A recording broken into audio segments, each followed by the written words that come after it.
Ajay T. Joseph here. So today, what I'm going to talk to you is a topic that I wish to talk in this present scenario. It's regarding the mental health. Because mental health during these COVID times has become a great challenge nowadays. We see, lot of suicides happening, lots and lots of stress-related issues and whatnot, what I can exactly say. But why I wanted to talk to you is because since I used to take classes, I see many students getting more and more stressed.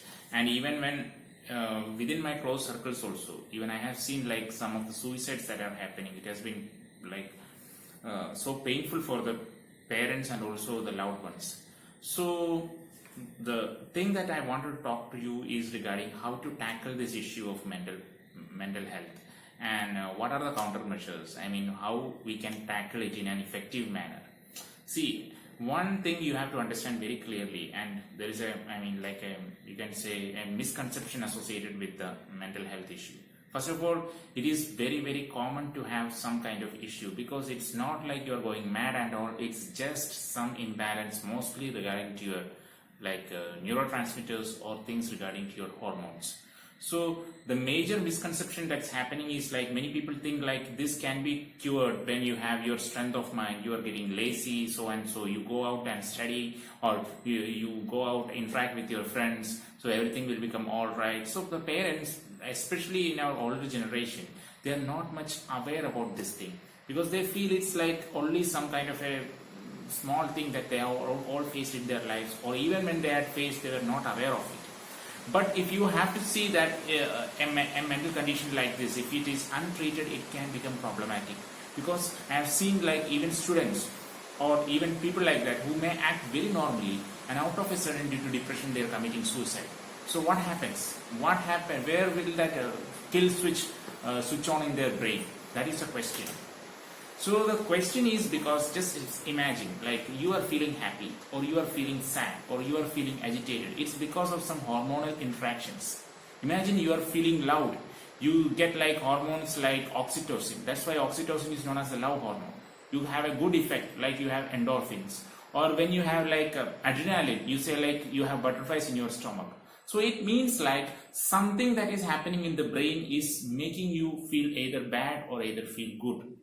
So how you can actually change it? It's difficult, but if you are going through such a situation, I would suggest that you take the help of a clinical psychologist because he can help you through behavioral therapies.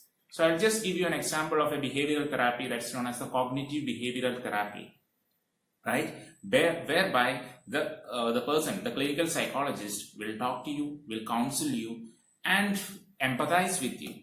And with your help, he will make you understand how to correct your thinking process. If your thinking process is corrected, right, then you will have peace of mind, the hormonal release will be okay, then you will get back to the things in normal.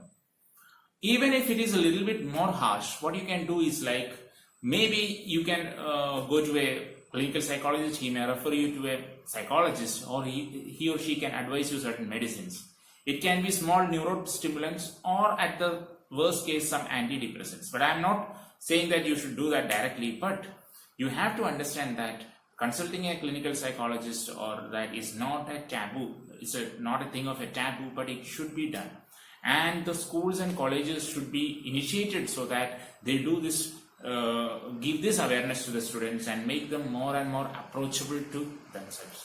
So this is one thing I wish to say regarding the mental health. And see, even at an age where the artificial intelligence have developed so well, we have even got online apps. I will just tell you the name of an app called Wysa, WYSA. It's an artificial intelligence app whereby there will be a bot. Okay, an artificial bot will talk to you and it will counsel you, and every week or every day, or you will have your weekly reports, and you can go through those weekly reports and you will be able to understand where you are going wrong in your thinking process.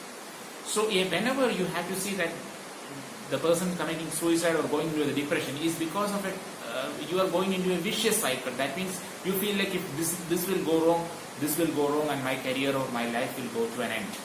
But you have to understand, my friends, there is no beginning and no end. There is no victory or no failure as such, because even when you are 100% successful, you feel like there is something missing. and even when you are really sad or dejected, there is something to cheer about in your life. So the best thing to do is like keep your calmness, have a stoic mindset. I know it's very easy to say, but it's very difficult to practice. But things can be done because medical science is also advanced and people know the reason behind it. And I just told you about this app because even if you feel like that you have in this time of COVID, when there is hardly any social interaction, you can make use of this help of these apps like WYSA, WYSA. It's an artificial intelligence app for cognitive behavioral therapies. So I hope like the school education institutions will take these things into cognizance. Good webinars regarding mental health and how to tackle it, and I hope like the clinical psychologist community is also taking note of it, and they will be tackling it in a good and effective manner. That's all I wanted to say today. I mean, thank you for listening to me.